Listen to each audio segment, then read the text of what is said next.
There we go. Meeting is now streaming live on Facebook. All right. Hi, everyone. Welcome to Native Wellness Power Hour. My name is Chelsey Luger.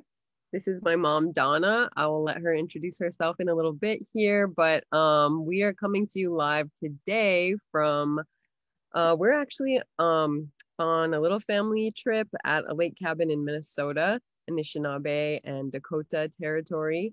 And so it's been a really nice week for us and our family, just to get some time to spend together and in the beautiful outdoors. So apologize for showing up a little bit late today. We had some technical difficulties, but it's good to be here. And as always, it's exciting that with Native Wellness Institute, we've been doing these power hours now for over a year. And today we're going to talk about something that is a passion of both mine and my mom's. And we're going to talk about the importance of education in Indigenous communities. And just before we get too far into the conversation, I just wanted to acknowledge, something that is on many of our minds right now, which is the findings that are coming out of the residential schools in Canada. And I know that this is something that is heavy on our minds. It's something that many of us are struggling to process right now. It's definitely been a big topic of conversation here with my family. And just quickly wanted to read NWI's statement on that, which I saw on Instagram yesterday and, was helpful for me. And so I'm just pulling that up right now. And it's posted on Facebook as well. And it says, where there has been trauma, healing is the answer. These findings are going to continue. We need to remember to breathe.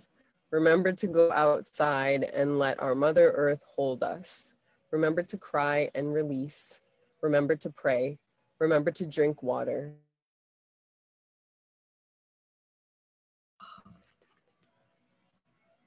Okay, we got disconnected for a second. The hurt of one is the hurt of all. The healing of one is the healing of all. More discoveries will happen throughout North America, and we must be gentle with ourselves and each other. Many blessings to our ancestors, past, present, and future. Native Wellness. So I just wanted to read that and to echo those statements in that, now is really a time for us to be gentle with each other, to and just to keep praying. So with that, we are going to now start our dialogue on education, which I think for our family has been something that is a part of our healing. It's a part of our wellness. It's a part of who we are. And my mom has been my role model in education. And so, Mom, would you mind introducing yourself and telling where you're from and what you do? Sure. Obviously from Turtle Mountain as well, like Chelsey. We're enrolled there, and I pretty much grew up there from 4th grade on. Our internet connection is unstable, so I hope we don't go in and out on you all.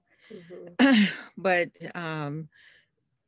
my parents went to school until my father until 8th grade and my mother until 10th grade. And later in life, my mom earned her GED. My dad never did. But I also have to say that he's one of the most intelligent men that I know, mm-hmm. And certainly one of the kindest men that I know. And I think that goes an awful long way too, and wisest and that kind of thing. But they thought education was important. And so they made sure that all of us kids went through school and, got our high school diplomas and that kind of thing. But beyond that, they didn't really have a whole lot of major expectations, because they hadn't experienced college really. And so I didn't really have that major of an expectation, but certainly they supported me when I went to college. Went off to a big school, University of Minnesota. A year later, came back, basically had flunked out of most everything, just kind of thinking college wasn't for me, you know.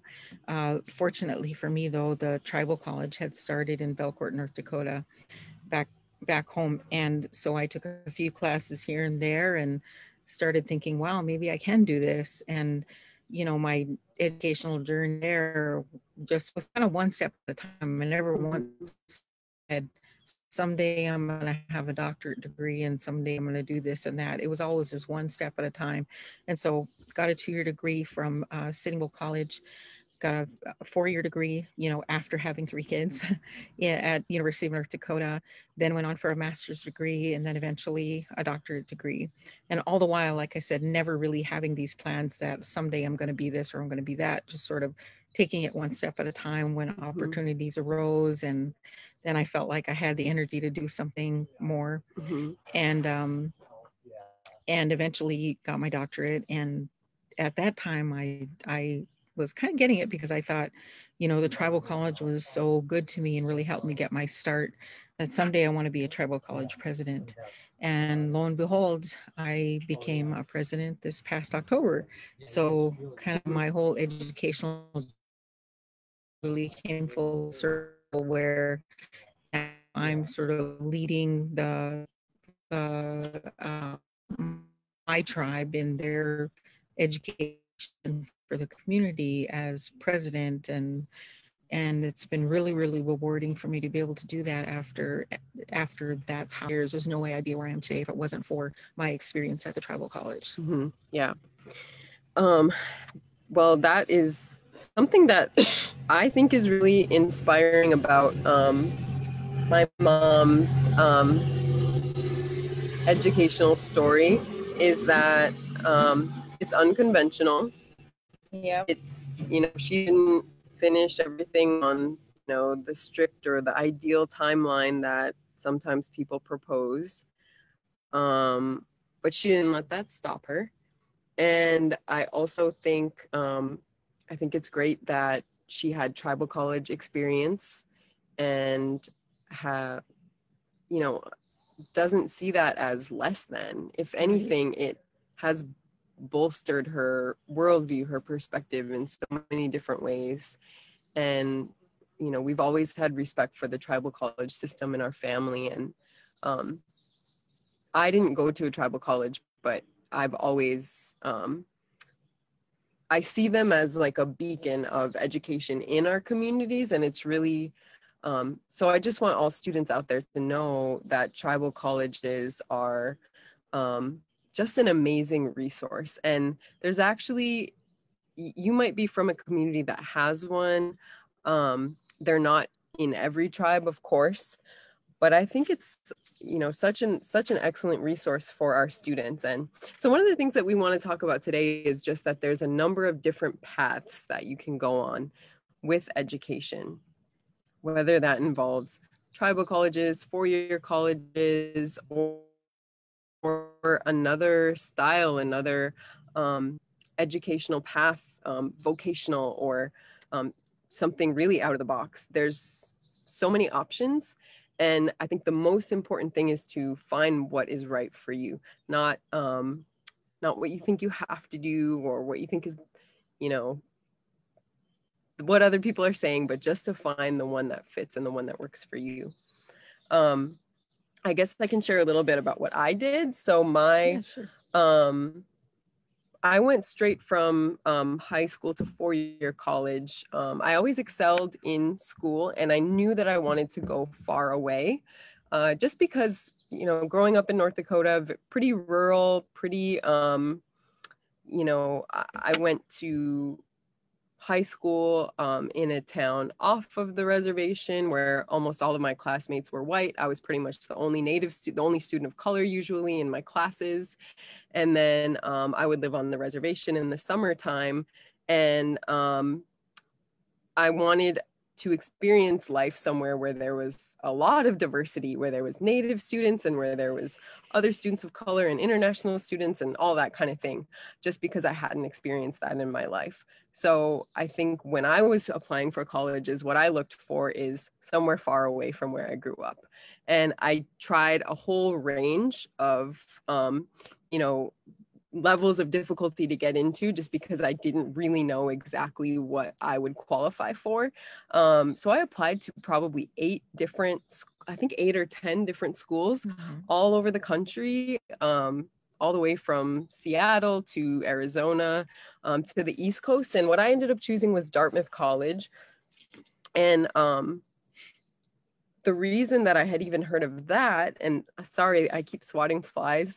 The reason I had even heard of Dartmouth is because they have a program called the Native Fly-In Program, speaking of flies, where you can, if you get into that, it's pretty competitive, but if you get into that, the college they have a commitment to recruiting Native American students. So if you get into the fly-in, they'll bring you out for free in the fall of your senior year to visit the school, to check it out, to let you know a lot more about the process of what it is like to come to school all the way on the East Coast.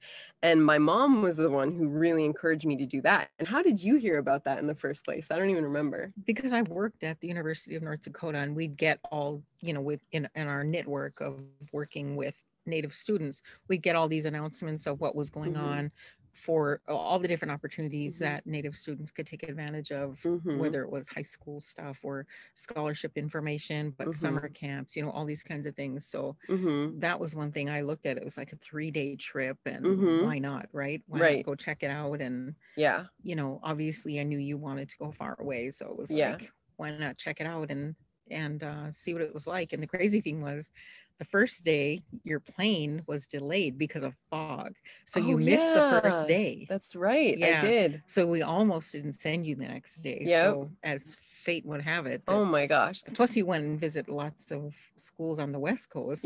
But you ended up selecting Dartmouth and getting accepted there. And the other crazy thing is, I remember it fell on the same weekend as homecoming weekend of my high school. I know you didn't really want to go. I know. And I was telling my mom, I was like, I don't know if I want to go. And she was like, Chelsey, okay, like, you've been to homecoming before. You need to understand what a big deal this is to be able to get flown out to, a school like this. And so I'm glad that I had my mom to really like nudge me and push me a little bit, and to help me see my true potential, because I really didn't understand my potential when I was that age. So for any people out there, a friendly nudge doesn't hurt. That's for sure. And when you see these kind of opportunities, take advantage of them. I mean, why not? Unfortunately, so many things have to be online right now. Hopefully we're getting out of that stage, and if there's opportunities to visit schools like this, or apply for certain scholarships and that kind of thing, go ahead and do it. And I know some people say, well, I don't know if I want to apply there because I'm not sure if I want to go there. I say apply. That way you have choices. Keep your options open. You don't have to you don't have to go where you apply to. You don't have to go where you get accepted to. But the great thing is, if you get accepted to several places, you actually have a choice then, and can really take a look at what kind of programs they offer, what kind of support they have, what kind of a Native network they have, because those are really important. Really important to have that Native network, no matter where you're at. I know I took advantage of that a lot at UND. I mean, I was visiting the director of American Indian Student Services and the other staff that work there, and just having those connections. And it doesn't mean you want to be in a box or stay segregated or away from other people, but you just want to have that little community within a community that I think is really important, to have that connection while you're away from home. Absolutely. And I know in my experience going off to Dartmouth, Dartmouth does a really good job of integrating first-year students. They send you on a week-long hiking trip the minute you get there, and they really facilitate a lot of mingling and a lot of interaction. And so honestly, from pretty much the whole first year when I was at Dartmouth, I hardly even visited the Native American program office or anything. But at some point, it kind of hits you. And I started to get really not only homesick, but I also started to feel very passionately about being more community oriented. And that didn't happen until a little bit later. But so it did end up making a really big difference for me that they had a strong Native American program and Native American Studies department. Because and that was something that I definitely didn't anticipate. I didn't expect needing that as much as I did. And looking back, by the time I was a senior, I was like the president of the Native American student group, and it just opened up so many doors. I still keep in touch with certain professors and students who I knew there, and I graduated in 2010, over 10 years ago. So that is something to keep in mind for Native students. Look in and check in to see if a school has a support system, already in place for Native students. But let's really back and talk a little bit about the option of tribal colleges or community colleges. And Mom, I remember when I was in high school helping you, watching you go through getting your PhD, and it was fun for me because I did like some typing for you, like I would transcribe your interviews and stuff, and you wrote your dissertation about the success rates of tribal college transfer students. Yeah. So talk a little bit about what you found through that research. Well, I definitely found that, and even my own experience told me we tend to do better when we start at a smaller college. And for a lot of us, happens to be a tribal college. And my research was on specifically students that had transferred into UND from tribal colleges. And hands down, it was, some of them had actually gone to a college first and didn't do well, or just were too lonesome or whatever, and went back home and went to the tribal college first. And then, maybe it's being a little older, maybe it's being a little more mature, and just being able to be separated from your family a little more, that they felt like they could leave then and go to college, and they did significantly better. There's a few that actually started at the tribal college first, but for some reason there's this feeling that the tribal colleges are, second best, or something to fall back on, or, last choice, and it shouldn't be that way, because so many of them are just, we're all accredited, we're all, very significant, important tribal institutions that are grounded in language and culture. And so it's just so nice to have that opportunity. But so many kids feel like you and I both felt when we were younger, just I want to move away, I want to get away, maybe we have strict parents or whatever it is. And I think there's so many external reasons why people go someplace else first, but I just, would stress that, they're valuable institutions. The education you'll get there will be very valuable and very helpful when you move on. The other thing I was going to say too, though, was, like I said, my mom only went to 10th grade and then got married and had kids, but after she had 7 kids, and the last 2, which were twins, went off to Head Start, my mom went back to school. But it was kind of a 4-year program that was a partner with the tribal college, and she ended up getting her 4-year degree and only had to leave home for about 2 weeks to do a residency at Mayville and another small town in North Dakota. And she got a 4-year degree in teaching. So even though she only went to 10th grade, later got a GED, she did end up going to college and end up doing really well. And then her whole career after having 7 kids was being a teacher. And so that started when she was probably 40, huh? Like in her early 40s? Well, younger, just because, she was only 22 when she had me, and I was 11 when the twins were born. Okay. So 22 plus 15, about 37 years old when she went back to school. But I felt like she was a teacher forever. So it's not like, it's never too late. Exactly. And that's the thing, is like, I've always known my grandma Dorothy to be a teacher, and it was a huge part of her career, a huge part of her life. And she started when she was about 40. So yes, I love that. Never too late. And then even like my mom, I watched her, I very clearly remember her It was a little bit hard for us as kids because she did work very hard. She would be working for a long time. She was an administrator at UND. So she was the assistant director of American Indian Student Services. She also worked for the InMed program at a time. So she worked 9 to 5 and was like very, very, very dedicated to her office job. And then I remember when you were getting your master's degree and your PhD, it was usually night classes, right? Like a couple times a week. Nights and weekends. Yeah. So for the master's degree, it was mostly nights, but then for the doctorate degree, it was weekends for 3.5 years. I went to school all day Sunday and all day Monday. And so I'd take every Monday off to attend classes. But yeah, it was kind of a tough go, but I guess I was determined to get it done. And it was definitely like hard for us as far as obviously we want as much time with our mom as possible. And I just every day getting home from school, me and my sisters would fight for the phone, like who gets to call mom, whether we had to tell on each other for something or whether we just wanted to tell her hello. We're a really close family, and we would so yeah, we did miss her when she would be gone for those classes. But I also very, very clearly remember, even as a middle schooler or a high schooler, I felt so proud of my mom when I did see her graduate, and it really did instill a sense of, accomplishment in me. Like, wow, my mom can do that. I can do that too. And it wasn't, I think a lot of people, if they've already have 3 kids, 4 kids like my mom had, they might think to themselves, like, it's too late for me to get a doctorate degree. But, she did it. Oh, I was 30 or 31 when I got my bachelor's degree. So that's quite a bit older than the usual or conventional student, I guess.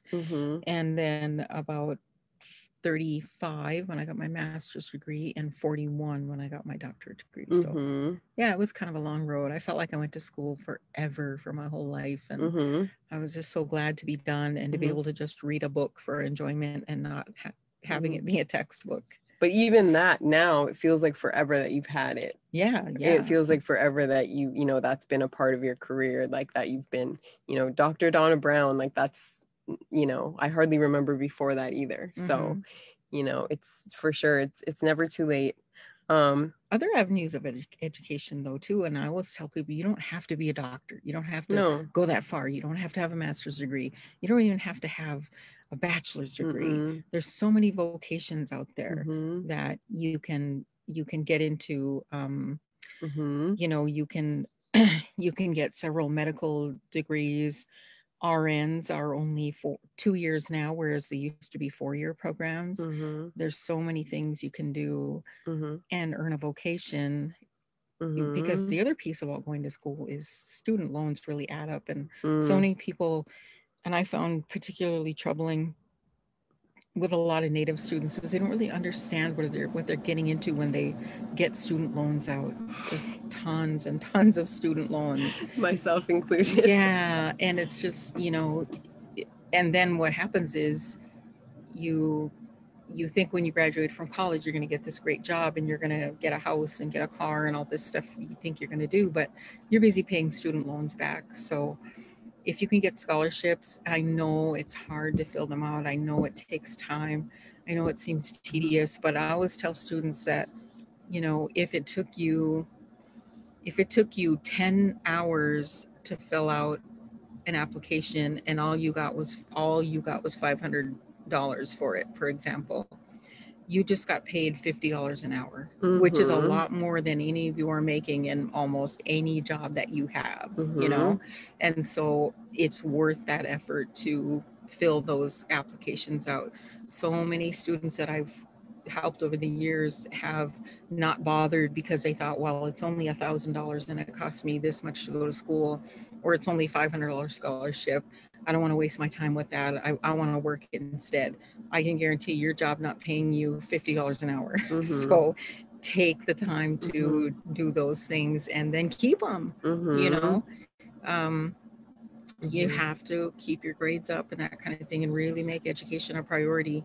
And also the other thing I think about education, and I've worked with a lot of students throughout my career, is enjoy that time that you're in college. Even if you're an older than average student, you have a family, enjoy that time. don't be of the mindset that I got to get through this and then I can go on with life. College is a part of your life, or your vocational training or whatever you're doing. It's a part of your life. Enjoy it while you're there. Enjoy the stuff you're learning. Enjoy meeting new people. Enjoy learning about what you're going to work in.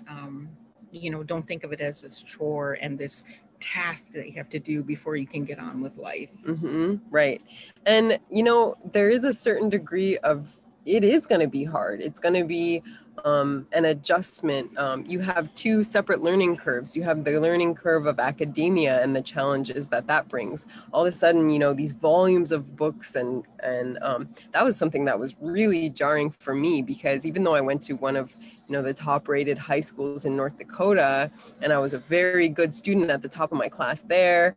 High ACT score. Yeah, the whole bit. But that was nothing compared to what I was faced with as a freshman in college.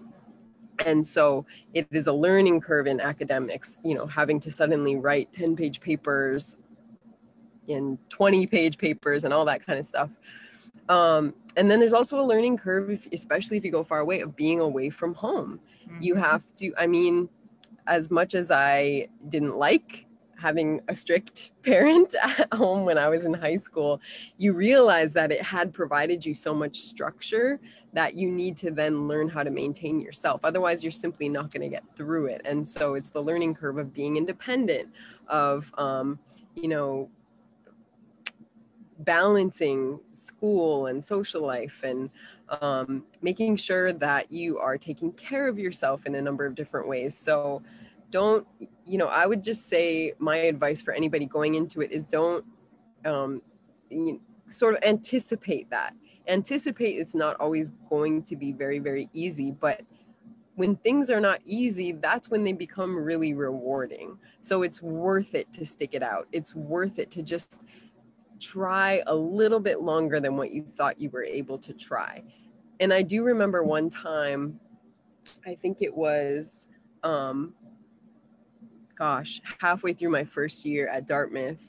And this, mind you, this is far away, New Hampshire. I don't have a single relative anywhere east of North Dakota. So I'm like many thousands of miles from home, many states over. Nobody to call. I can't go to somebody's house on the weekends if I'm homesick. I was pretty by myself. My grades weren't awful my first quarter, but they weren't like the best. And I think my mom could tell that I was getting a little bit into like the partying and that kind of thing. And so I was talking to her on the phone one day, and she said, well, you don't have to be there. You can come home. And it's kind of a privilege to be there. And do you deserve, are you working hard enough to be appreciating that privilege? And that was what really like snapped me into place, because I was enjoying it and I wanted to show that I could do it. And so I thought, oh my God, I can't keep taking this for granted. I have to actually really work hard and acknowledge that that is a part of the process of going to a prestigious school. Like, you have to actually put the effort in.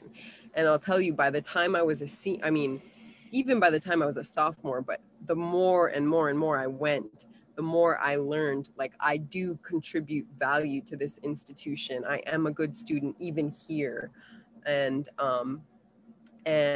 it took some adjusting, but so I would just really, there were definitely times I wanted to leave early on. So I would just encourage anybody to just stick it out a little longer than what you think you can.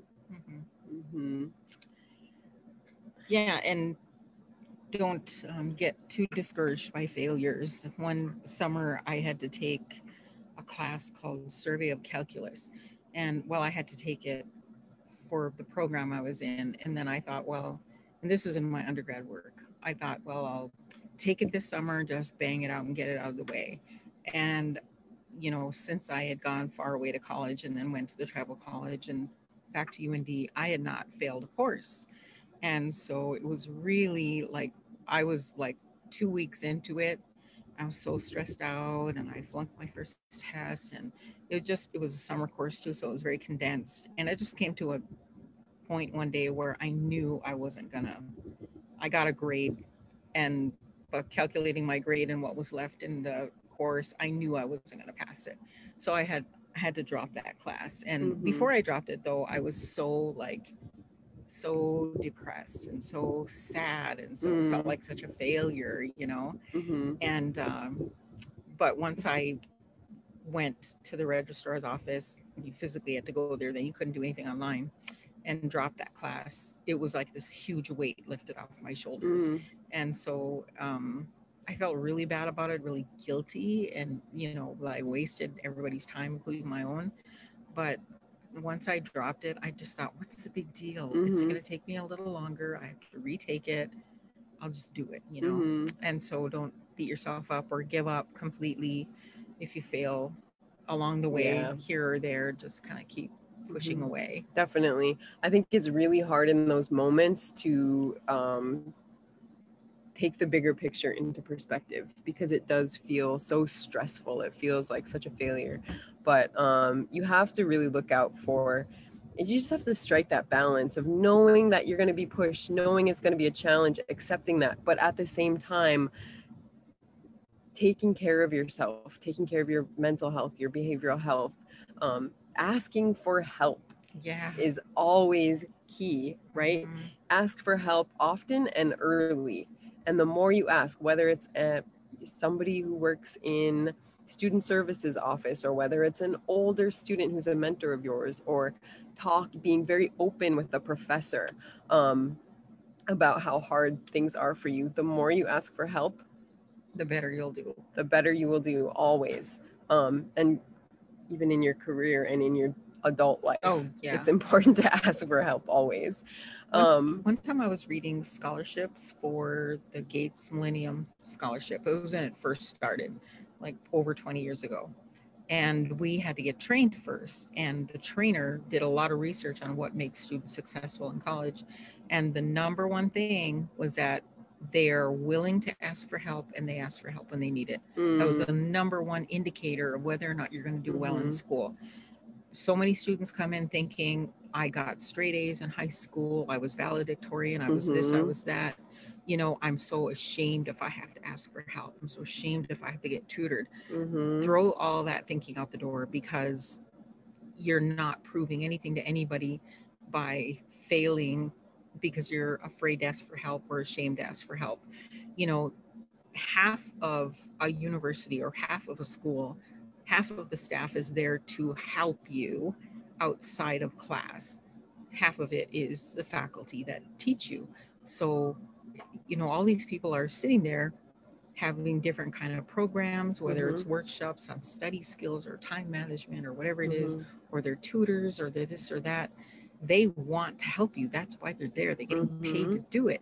And when you don't come, and you'll notice that they do all kinds of things to try to entice students to come in and use their services. And it's crazy that we have to practically beg students to come in and use them when it does nothing but help them. Right. But you have to beg students to come in and use it, because so many students are ashamed to ask for help or afraid to ask for help. And so, you know, when you need help, ask for it. I don't care if you were straight A's and you just can't accept the fact that you don't need that you need help every now and then.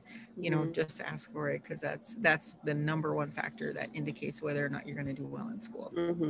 And I also advise building relationships with your professors. And you know, I remember math was also my weak point. I'd never heard your story of failing that calculus class before. And for me, I just dreaded, I knew at some point I would have to take a college math at Dartmouth, even though I was a history and Native American studies major, you still got to take math.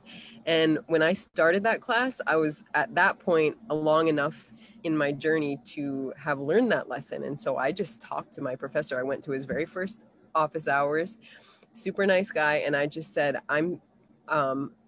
week one, I'm already kind of struggling here. I don't feel like I'm grasping a lot of this, but you know, I really want to get through it. And he was like, okay. I went to his office hours every single week. He would literally have to, and he didn't mind it, but he would help me through like all the problems. And honestly, I still wonder to this day whether or not I actually passed my final, because I just remember being so confused. But I passed the class, and I think it might have something to do with the fact that I put in a lot of effort. I got a C, but I passed it. Yeah, and I think, you know, faculty and and others that work at the college, they're so grateful when students are actually, they show some concern for their grades. They show that I really want to do this. I really want to succeed. They see that you have that, that effort you're putting into it, and you definitely get something for effort. Oh yeah. I think, you might say, well, grades are determined solely on that, how many points you earn, but No, then you're graded on a participation. curve and that kind of thing too. And so Mm-hmm. it's important to, it means something. It means a lot. Mm-hmm. And faculty are even more willing to help you when you ask for help. It's not like you're bothering them. They want to help you because they want you to do well. Mm-hmm. I've been faculty too, and for me, I always say it's a reflection of me, how well my students are doing. I have been the chair of many dissertations, which are doctoral dissertations and master's thesis papers. And I always say it's a reflection of my own ability to write well and do a good study if my students are doing well. And so I really help them out to make sure they have a good quality product in the end, because it's a reflection on me as a faculty member too. Mm-hmm. Yeah. So I also want to talk about now a little bit about just the importance of education in general and what it can do for your life. For me, education is empowerment. It is self-empowerment. One of the things, like, even though I don't use my, in a very straightforward way, I don't technically use my degree on a daily basis. Maybe I do a little bit, maybe I don't. But I also have a master's degree in journalism. And I would say the thing that I always feel really good about the fact that I can, because I have it, there's so many different jobs I can apply for. There's so many different places I can live. I can continue to dream and to think outside the box. And what I've done is sort of created a career for myself that is a mix of like journalism and writing and wellness work and all the different things, Indigenous issues, all the different things that I'm passionate about. But what's kind of cool is even if I wanted to go back to like working a 9 to 5 or, teaching or something like that, I can always do that because I have my education, and nobody can ever take that away from me. No matter what kind of a situation I would end up in, I will always have my education. And I think especially as Native women, like that is so empowering for us today. And it's so important to give yourself that sense of independence is the other thing. And that, I think that independence is the part of my education that I felt I got really just from taking that leap and moving far away from home. And I know that that's not the choice for everyone, but for me, after I did that, I moved to New York City. I traveled the world. I have been to South America, Africa, Europe, a number of different times. And, to many different tribal nations all over the US and Canada. And I just feel like those experiences have given me such an expanded worldview and have really made me feel independent. If somebody told me right now, like, pack your bags, you got to go to, Amsterdam or Mexico City and just, take care of yourself for a couple of weeks, I'd be like, all right, no problem. It's nice to have those life skills. And then, of course, now that I have daughters, I'm really excited for the day where I get to mentor them in their educational journey as well. I think that's going to be a lot of fun. But how about you, Mom? Like, how do you feel like education has been empowering for you? Well, like I said, it definitely opened up a lot of doors. And before I took this president's job, I had just kind of settled in back to being a faculty member after being an administrator for many years. And I was teaching in this brand new program that was all online. It was so I could teach from home. I could go visit grandma and grandpa. I could do whatever I want to do, grab my computer and go. And I was very settled into this life and thinking, boy, do I have a dream job, this dream job of just teaching wherever my laptop is. And, due to several different reasons, I kind of had a calling to apply for this presidency position, which again puts me getting dressed every day, going into work every day, and working among a lot of people again. so I definitely have my options. I mean, if I feel like coasting into retirement, I can, decide to teach again. So the thing is, you do have options, the more credentialed you are, I think the more options you have as well. But even if you don't have a doctorate degree or whatever, there's a lot of options along the way that I think one can get. The other thing, just kind of circling back a little bit to what's going on today in the residential schools, we have found value in the education that we have obtained, and we personally didn't suffer from residential schools. My mom went to residential schools, but there's a lot of mistrust of the educational system because of the residential school experiences that so many of our relatives have had. And what they're finding now may turn you even more away from school in general. What is this school? We didn't need this before, before colonization. We didn't need schools like that.